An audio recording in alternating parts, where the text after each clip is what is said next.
Salut les amis, j'espère que vous allez bien et bienvenue une fois de plus sur une nouvelle vidéo. Aujourd'hui, j'ai décidé de partager avec vous un projet que beaucoup de débutants négligent de façon inconsciente. Et je tiens à rappeler que ce projet est crucial. Il vous permet de vous montrer comment faire du mixage et comment faire du mastering. Avant de poursuivre cette vidéo les gars, le concept de la chaîne est vraiment très simple. Si vous êtes nouveau sur la chaîne, je vous invite à vous abonner, à partager, à commenter, à liker et surtout activer la cloche de notification.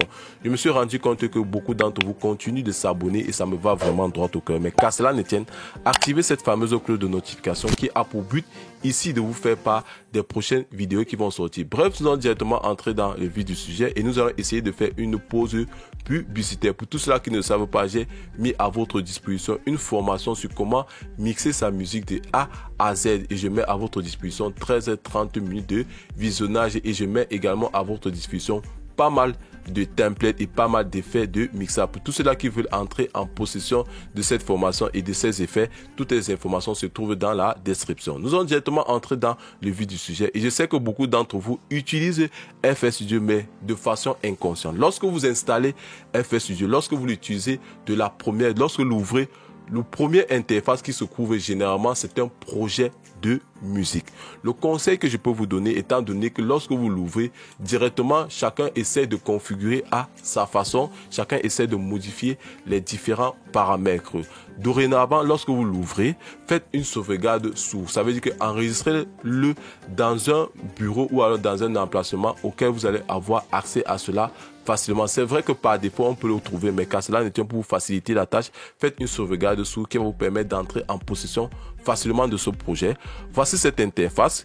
Il regorge pas mal de techniques, comme je l'ai dit au début de la vidéo. Il y a le mixage et il y a également le mastering. Et pour tous ceux-là qui ont des difficultés à pouvoir mixer une voix lead, voici en fait un projet qui regorge pas mal de techniques que vous pouvez le constater ici.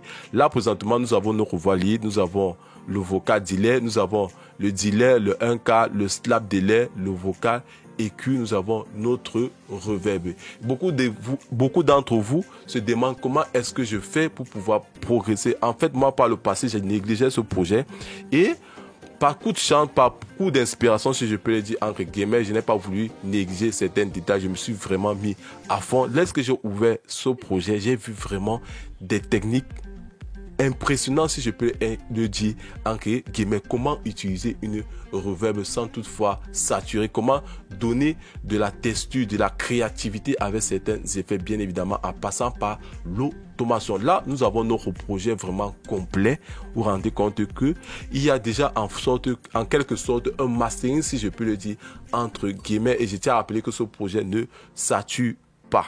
Il faudrait qu'on se dise la vérité, ce projet ne sature pas. Vous pouvez voir comment mixer un kick, comment mixer un clap, comment faire vos sous-groupes, comment bien répartir vos effets dans le mixage. C'est vrai que il est vraiment énorme à vue d'œil. Nous sommes pratiquement à près de 99 inserts et sur ces 99 inserts, il y a pas mal d'effets, notamment ici que nous avons notre voix lead que d'ailleurs beaucoup d'entre vous vont expérimenter cela chez eux. Je voulais juste vous faire part de ce projet que beaucoup de débutants négligent. Il y a pas mal d'effets les gars. C'est vrai qu'il est limité, mais qu'à cela ne tienne, ça vous donne au moins une bonne base pour pouvoir démarrer votre session de mixage en ce qui concerne n'importe quel instrument, la voix, la guitare. C'est à vous, ça vous donne une approche, ça vous montre comment est-ce que vous pouvez paner votre instrument de gauche à droite, comment mettre certains éléments stéréo ou alors comment mettre certains éléments de façon mono. Bref les gars, je ne voudrais vraiment pas être très long par rapport à cette vidéo. Pour tous ceux-là qui veulent aller vraiment plus loin de façon rapide, ma formation est dans la description. Si vous avez aimé cette vidéo les gars, je vous invite à vous abonner, à partager, à commenter, à liker et surtout activer la cloche de notification pour ne rater aucune de mes prochaines vidéos. Sur cela, on se dit à la prochaine. Ciao, kiss.